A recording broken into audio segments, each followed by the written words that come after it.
Hi folks, welcome to Crisco's Corner. Unfiltered commentary. And not your truth, the real truth. Please like, share, and subscribe. And as always, thank you for your support.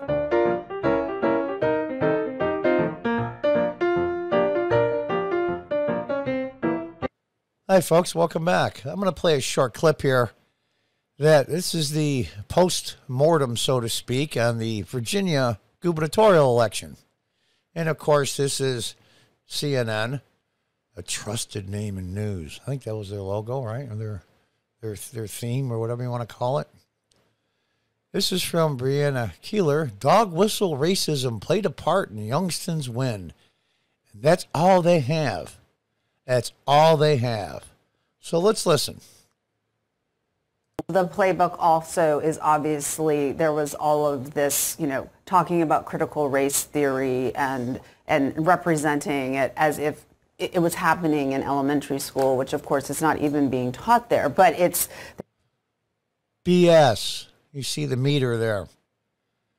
BS. Technically, she's right, and that's where the catch is. Critical race theory is very much like gender studies and eugenics of old. All Democrats, by the way, eugenics. And all the crazy stuff that's taught in colleges as theories. Critical race theory is one of them. It's a college course for young adults, or adults depending on how old you are when you're in college. They're right. It's not being taught in elementary school, because why would you teach a college course to a person in first or second grade? But what they do is this.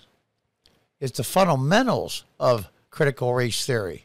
Give you an idea. I live in Binghamton, New York, upstate. I used to be a former councilman here, so I know a little bit how it works. Say, here's a question to a second grader. John, who lives in Binghamton, was pulled over by the police last year twice, 2 times. Joe, on the other hand, who is black, got pulled over 9 times. So how many more times did black Joe get pulled over than white John? And that, folks, is fundamentals of critical race theory. They're scumbags and they lie. And they know it too. And here's the weird part. That's what they call doublespeak. When in your mind you have an issue or a question and have 2 opposite answers to that same question and believe them both equally as strongly. That raises hell with your psyche and your mind. Believe me, it does. Let's listen on just a little bit more. There were a lot of these hot button cultural issues, I think, that Youngkin was really able to use to his advantage. I don't think that that's right, because I think it was misrepresented. There was nothing misrepresented. Nothing. Look at the guy sitting in the middle of CNN. He's just sitting there staring at his laptop. He doesn't know what the hell to say. That's why I have the meter going, and I haven't used my BS meter in a long time. And here's the twisted part. This woman actually believes this crap. And you'll see the other CNN person jumps in, but I cut it off because I think we got the point. So actually, in a way, I'm extremely encouraged. That means they've learned nothing from the ass whipping they got yesterday. Within less than 1 point in the gubernatorial race in New Jersey, when the Republican got zero help from the RNC, they put all their attention in Virginia because they figured we're going to lose New Jersey anyway. Hindsight's 2020. They probably should have given them some money and a lot more maybe people on the ground. But they figured it was a waste of time and money, and I probably would have too. It's New Jersey, right? It's deep blue. And less than 1 point. He still might pull it off. I think Murphy will pull it out very closely. And I can't say how because this is YouTube. But these people, it's not their ideas that are wrong.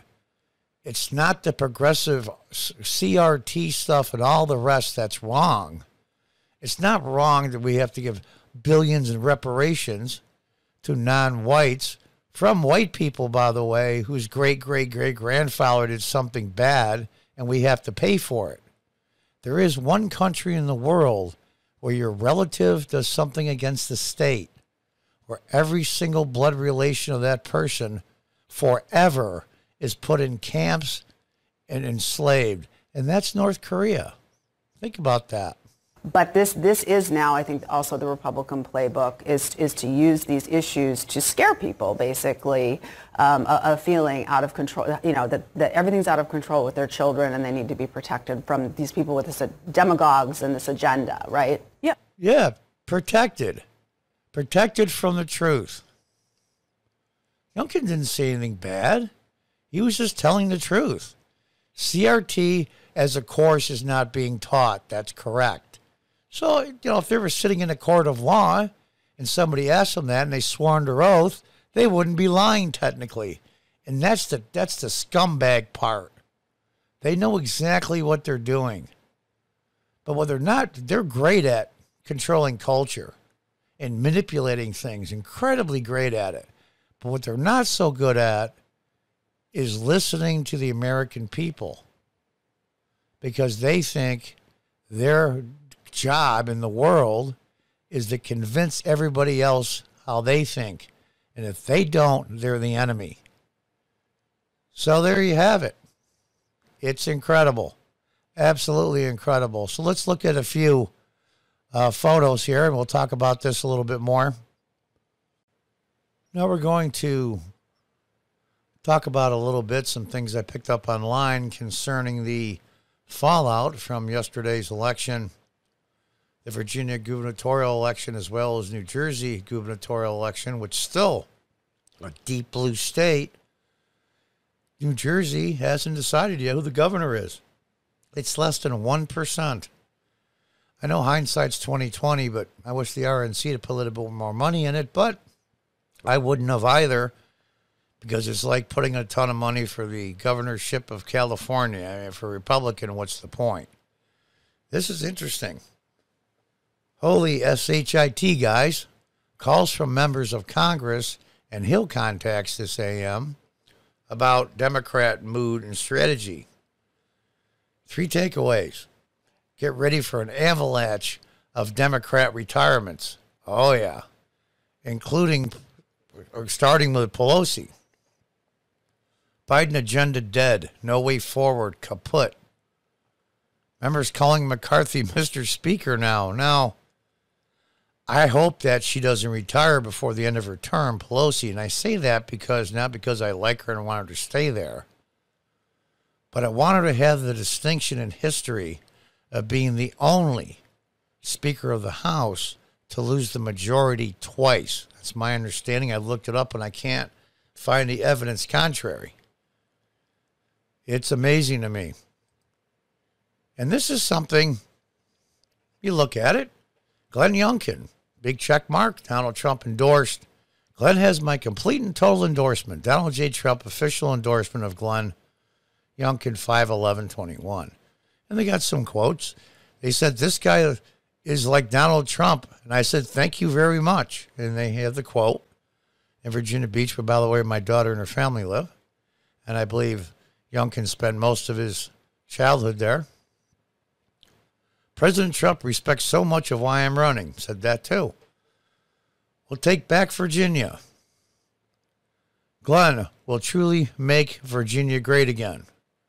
Virginia is very winnable, but everybody has to go out and vote. Donald Trump on October 13th, 2021. Pretty good piece, right? Send that out to the Trump base. But here's the absolutely comical part of all of this, is on the bottom of this, who you have to put who paid for it and where it came from. It came from the Democrat Party of Virginia. Paid for by the Democratic Party of Virginia, authorized by Terry McAuliffe, candidate. Honest to God. This is the hit piece they put out. They're that stupid that somehow they would say, oh my God, Glenn Youngkin is a Trump clone and we hate Trump. This is how clueless these people are. What they did is they took local issues, state issues that he's running on in Virginia as governor, and they made it into national issues because they, as far as they're concerned, there are no local or state issues. Everything is run and decided and problem solved from the central government in Washington. As far as they're concerned, they like to erase all the state boundaries. Amazing to me they're that stupid. And they probably paid a crap load of money. God knows how many they put out. Stupid is as stupid does. Then you remember this. These, and I'm going to use this word purposely, and I don't care who gets offended, these retards, they end up being 5 Democratic operatives that came to a Youngkin rally by his bus. You can see it's pouring rain. This moron's checking his cell phone in the pouring rain, so that's not too bright already. They're supposed to represent the white supremacists at Charlottesville who wore white shirts and khakis. But here's the funny part. You see the guy on the left is black. And right next to the black gentleman is a young woman who ends up being a big shot Democrat operative in the state of Virginia. And second from the right, next to the guy looking at his cell phone in the rain, is another big shot youth director, I guess, for the Virginia Democratic Party. And they thought somehow, some way, this was going to tie Youngkin to white supremacists, like they're going to tie him to Trump. These people are clueless. And here we go, here. Helen Carter, scrapbooker in Georgia, replying to, and this, finally, the curtain has been pulled away. This is how the Democrats think. This is completely unacceptable. She's replying to something concerning the election. If the blacks are going to vote for the racists, then maybe we shouldn't let them vote anymore. Sometimes you have to do what's good for them, even if they don't understand why. Oh, my God, my God. But, you know, I'll give them credit. They're finally saying what they think that have been for decades out loud. Out loud. They're finally. And I don't know if I should encourage them or not. I really don't know. And so there it is, folks. This is what the Progressive Democrat Party really thinks. Even the non-white ones think this. They're calling individuals that are running for public office white supremacists, even though they're black. They're just nuts. They're just nuts. For you Democrats out there that simply can't vote for a Republican at the local level, state or federal, please do this. Don't vote for any of them. Write your own name in. Write in Mickey Mouse. Write in Donald Duck. Who cares? Stop voting for these nuts. They are the racists. If the blacks are going to vote for the racists, then maybe we shouldn't let them vote anymore. Sometimes you have to do what's good for them, even if they don't understand why. We don't care if you agree with programs that we want. We don't care if you agree with things concerning social matters and welfare and affirmative action, everything else. We know what's best for you. We are the superior white parents. We know. You're a 5-year-old and you can't take care of yourself, and that's been their mentality. Finally, people, do you see it? Do you see it? Until next time, goodbye and good luck.